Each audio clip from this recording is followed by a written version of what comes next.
Get ready for your daily dose of marketing strategies and tactics from entrepreneurs with the guile and experience to help you find success in any marketing capacity. You're listening to Marketing School with your instructors, Neil Patel and Eric Su.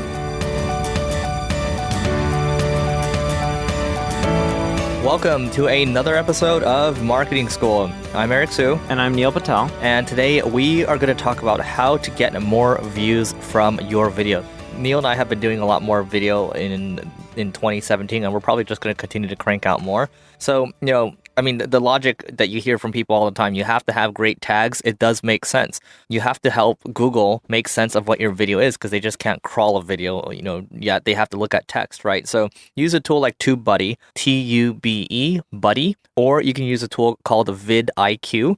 Either of those tools can help you in terms of your tags. It will show you what you're ranking for certain tags on your videos. And I'm just talking strictly about YouTube right now because YouTube is the world's second largest search engine. So it does make sense to have, making sure you're optimizing your videos there. Also take your videos and publish it on multiple social platforms.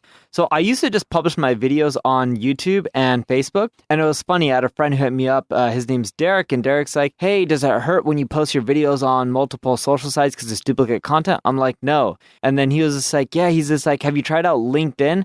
I found that videos have been crushing it on there. So I started uploading my videos to LinkedIn as well. And I get more views on LinkedIn than I do on Facebook. That's just the power of taking the same piece of content and publishing it in multiple sources. So nowadays I put my content on YouTube, Facebook, LinkedIn, and my own website. Plus I tweet out my YouTube video. So that's how I generate more views by just leveraging all the social platforms out there. Yeah, and to figure out how you can go about leveraging automation here, whether you're using Zapier or whether you are using if this then that. If it auto-publishes to YouTube, perhaps it pushes to Facebook as well, or it pushes to something else. But if you do that to Facebook, your engagement will probably drop, just FYI. But if you're lazy, it will work for Twitter though. But the other thing is, don't sleep on Instagram either. A lot of people are posting stuff to Instagram.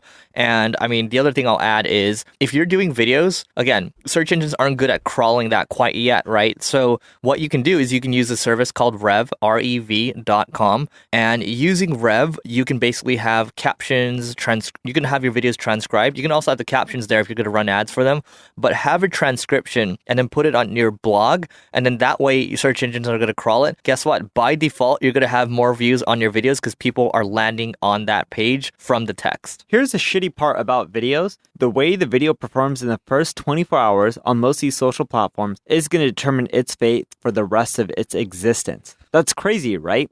If the video does really well in the first 24 hours, it'll probably do well continually because the social networks will push it harder. But if it doesn't do well in the first 24 hours, they typically bury the video and they don't give it much love. So if your video is coming out, make sure you do an email blast, you're promoting really hard on the social web, you're integrated within your website on popular pages so it gets more views, you're asking people to go watch it, leave a comment, engage, and you're responding. But the more you push that video, just in the first 24 hours, the better off you are. And it's the quite opposite of SEO. With SEO, it's a long-term play. You can expect great results in 6 months to a year. But with video stuff, you're not going to do well in the long run if you didn't do well in the first 24 hours. Great. And also, YouTube, and again, we're talking more about YouTube because it makes sense, right? So YouTube looks a lot at your watch time. If you want to increase watch time, they look at watch time in different respects. But if you want to increase your watch time, think about how you can put your playlists or your videos into different playlists and to make sure those playlists are enticing for people to go through, right? So for example,